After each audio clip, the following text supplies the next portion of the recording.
लिया तुम पे 200 अरब कुर्बान, लाहौर तुम पे 400 अरब कुर्बान, डीजी खान तुम पे इतने अरब कुर्बान, केपीके के लोगों तुम पे इतने अरब कुर्बान। कहां गए वो पैसे? आपका बयानिया पिट चुका है और मुल्क ने आपके बयानिया को रिजेक्ट कर दिया है। गिलगित बल्तिस्तान के अवाम ने आपको वोट नहीं दिया। ग्रेस तो यही है कि आप अपनी गलतियों को और अपनी नाकामी को एक्सेप्ट करें और आप अपनी तंजीम साजी पे गौर करें, और वो तंजीम साजी जो ओरिजिनल होती है पार्टियों में उसके ऊपर आपको सोचना चाहिए, न कि फैमिली ओरिएंटेड पॉलिटिक्स या पार्टी आपने कर दी। और एक नारा था मरियम नवाज का कि एक वोट एक आवाज मरियम नवाज, तो इनके एक कैंडिडेट को जो है वो एक वोट मिला। ये इनका इबरतनाक शिकस्त इनको हुई है। दो कि उन्होंने बहुत सारी वहां पे गिलगित बल्तिस्तान में जाके टोपियां चेंज की हैं, लेकिन वोट को इज्जत तो लोगों ने प्राइम मिनिस्टर इमरान खान को दी है, इलेक्टेड गवर्नमेंट को दी है, तो बुरी तरह नाकाम हुए हैं। और प्राइम मिनिस्टर इमरान खान तो सिर्फ एक दिन गए जब नेशनल परेड थी। नेशनल परेड वाले दिन क्या प्राइम मिनिस्टर जो हो हुकूमत का इलेक्टेड, क्या वो ना जाए जिस दिन नेशनल परेड हो?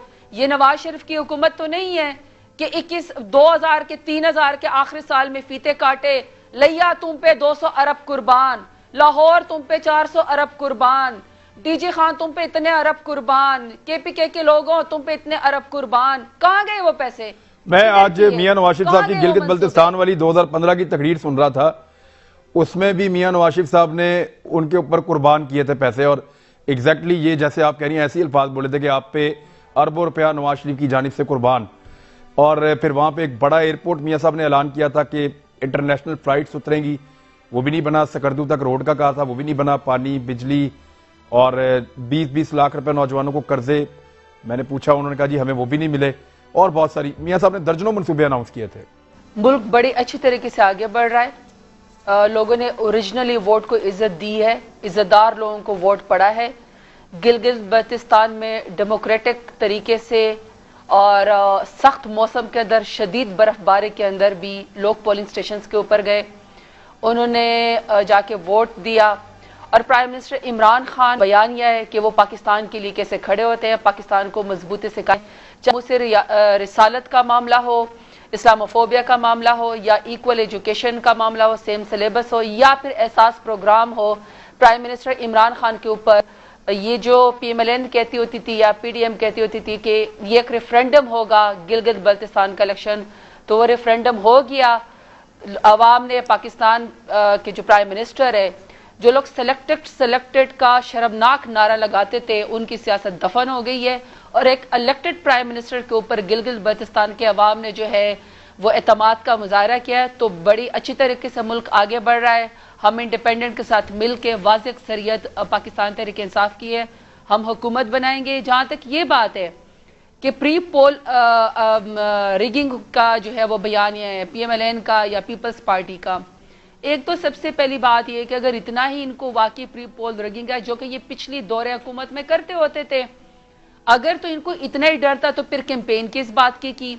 और अगर कैंपेन की, आप पूछिएगा तारिक फजल चौधरी साहब से कि इन्होंने कितने कैंडिडेट खड़े किए। हमने कहा है कि जी इन्होंने 6 कैंडिडेट खड़े किए। 6 कैंडिडेट में ये लोग सबसे आखिरी नंबर पे, नीचे से ये टॉप पे आए हैं। पीएमएलएन का बयान, स्पेशली जो मरियम नवाज और उनके वालिद नवाज शरीफ रहे, वो बड़ा हैवी बयान है, बड़ा खुदकुश किस्म का बयान है, और उसको पाकिस्तान के लोगों ने रिजेक्ट किया है, क्योंकि इनका ये था कि ये जो गिलगित बल्तिस्तान का इलेक्शन होगा ये एक रेफरेंडम होगा इलेक्टेड हुकूमत के खिलाफ। लेकिन बड़ी इबरतनाक शिकस्त हुई है, स्पेशली पीएमएलएन को और पूरी अपोजिशन को भी, क्योंकि एंटी पाकिस्तान बयानिया पाकिस्तान के लोग बर्दाश्त नहीं करते। जो तारिक फजल चौधरी साहब ने थोड़ी देर पहले पाक फौज की कुर्बानियां गिनवाई हैं, तो उसी फौज को तो आप मुतनाज़ा करते हैं, उसी जर्नैल के खिलाफ तो आप बोलते हैं, उन्हीं जुडिशरी के खिलाफ तो आप बोलते हैं, उन्हीं इलेक्शन कमीशन को तो आप मिलाइन करते हैं। तो वो बयाने का बोझ कोई उठा नहीं सकता। सेकंड, उन्होंने कहा कि जी मरियम नवाज ने बड़ी अच्छी कैंपेन की। कैंपेन तो बड़ी अच्छी की, लेकिन कुछ स्ट्रैटेजी भी बना लेती। अगर आपने 6 उम्मीदवार सिर्फ खड़े किए थे और वो नीचे से टॉप पे आए हैं, और आप बुरा मनाते हैं कि जी हमें 1 वोट पड़ा है, आप इस तरह ना कहें, तो भाई 1 वोट तो पड़ा है। आप नीचे से टॉप पे आए हैं और आपने वहां पे भी मरियम नवाज से जलसे करवाए जहां पे उनके कैंडिडेट ही नहीं खड़े थे, तो आप वोटर्स को कैसे कायल करती? आप पहले कैंडिडेट तो ढूंढ लेती, आपको तो कैंडिडेट ही नहीं मिले। तो बुरी तरीके से एंटी पाकिस्तान बयानिया जो है ये नाकाम हो चुका है। पाकिस्तान के लोगों ने PMLN को रिजेक्ट कर दिया है और ये पाकिस्तान जो PMLN है उसको ही सोचना पड़ेगा कि ये लोग खुद इस पार्टी का बोझ उठा सकते हैं कि नहीं। बयानिया का तारिक फजल चौधरी साहब ने अच्छी बात की, इन्होंने कहा कि पाकिस्तान में अभी तक बरादरी सिस्टम और इस तरह की चीजें हैं। देखिए वोटर की मर्जी है, वो नजरिए पे वोट दें, मैदान में कैंडिडेट हो वो जात बरादरी के ऊपर दें, वो जिस चीज के ऊपर दे, लेकिन क्या आपने अपनी पार्टियों में सोचा है कि जमहूरियत है? आपकी पार्टी में क्यों बरादरीज़म आ गई? आपकी दो फेमस पार्टियां जो पहले हमसे थी, जो 3-3 दफा की हुकूमतें कर चुकी है, क्यों अगर आपके नाम के साथ सिर्फ शरीफ लगा हो तो आप PMLN को लीड कर सकती हैं? ना आपका कोई कारोबार है, ना आपका कोई पोर्टफोलियो है, ना आज तक आपने इलेक्शन जीता है, ना आपने कोई वो किया, आप जनाब PMLN को लीड करने चली गई हैं। तो आप मुझे बताएं, अगर आपके साथ नवाज शरीफ ना लगा हो तो आप में क्या खूबी है, आपके क्या क्रेडेंशियल्स हैं?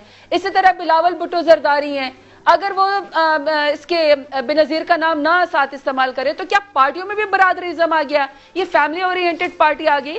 तो अपने आप से डेमोक्रेसी शुरू करें, फिर जाके दूसरे आप इलेक्शन के बाद करें। इलेक्शन में आपको नाकामी हुई है और इलेक्शन का बैठ के हर पार्टी एनालिसिस करती है। हर पार्टी को सोचना चाहिए कि आखिर नजरिया खत्म हो जाने से क्यों इस तरह के हालात को अपना सामना करना पड़ता है। बाद में फिर आप मिलाइन करते हैं इदारों को या आप सवाल करें जब आपके पास सबूत हो। आपके तो अपने ही साथी जो कि PDA में आपके साथ हैं और इन दोनों ने जो है कैंपेन की गिलगित बल्तिस्तान में। बिलावल भुट्टो जरदारी ने इनसे पूछा, जैसे हम सराइकी में कहते हैं रसीदा कटो, जब इनको पर पनामा का केस तक आप मनी ट्रेल दिखाएं।